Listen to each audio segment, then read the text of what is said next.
The other day, I was talking to a friend of mine, an Armenian friend of mine, and he was complaining about his two friends, two Armenian friends. According to him, I haven't seen them, I don't know them, but according to him, they are absolutely chopped, absolutely unattractive, but they have absolutely gorgeous wives, and according to him, they treat their wives like absolute crap.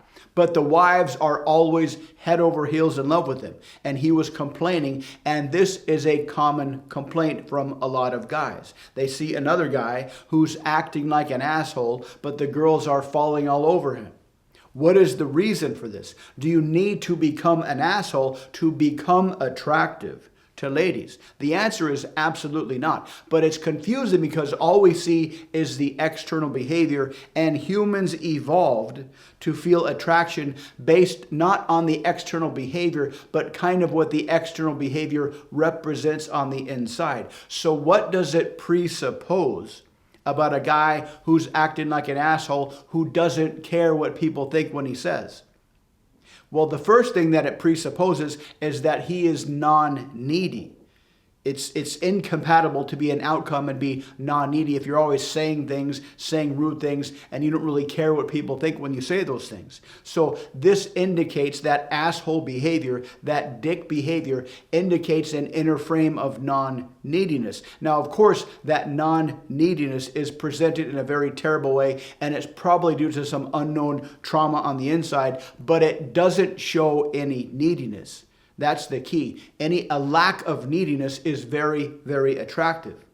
Also, externally demonstrated asshole behavior indicates an outcome-independent mindset. You don't really care. If you're being a jerk, if you're dropping F-bombs all the time, if you're making terrible jokes, you don't really care what people think. You just enjoy being yourself.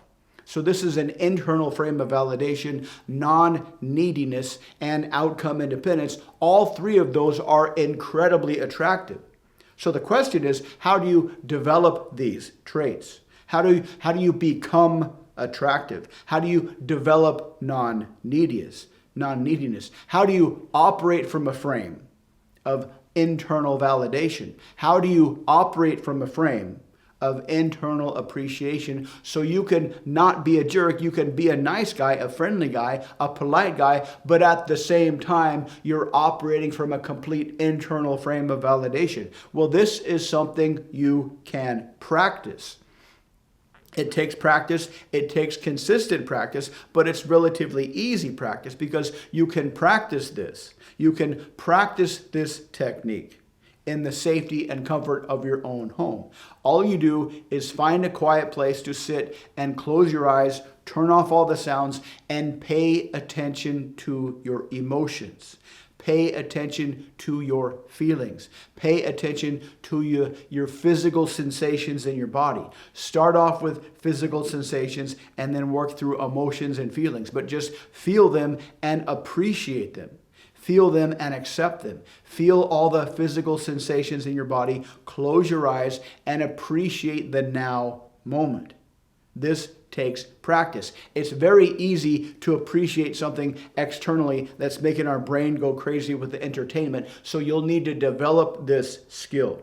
You need to build the internal fortitude, the internal focus to appreciate your emotions and build up a stronger and stronger sense of simply appreciating yourself for who you are.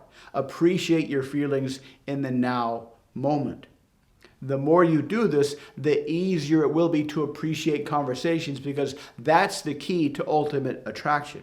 That's the key to ultimate charisma, to have a conversation with somebody and to purely enjoy the conversation without caring what happens at the end. To purely enjoy the conversation without really being concerned if you ever see the other person again. That is complete outcome independence. That is in complete internal validation frame. That is complete in the moment appreciation, non-neediness. And that is insanely attractive. But it takes practice if you aren't naturally this way, which is fine. You just need to practice doing this. Just practice. And once you practice at home for a while, you'll be able to do this throughout the day. And this is something you should practice as often as you can throughout the day for the rest of your life. Just whenever you have a quiet moment, once you get the technique down, once you start to feel appreciation for your feelings and your energy and the now moment, you can do it with your eyes open. You can do it when you're stopped at a stoplight. You can do it when you're at work and you take a minute off just to feel your feelings and appreciate everything. And you'll start to be able to do this while you're having a conversation, while you're paying attention to somebody, and you're just paying attention to the ideas and memories that are coming up in response to what the other person is saying. And you'll just enjoy this conversational flow.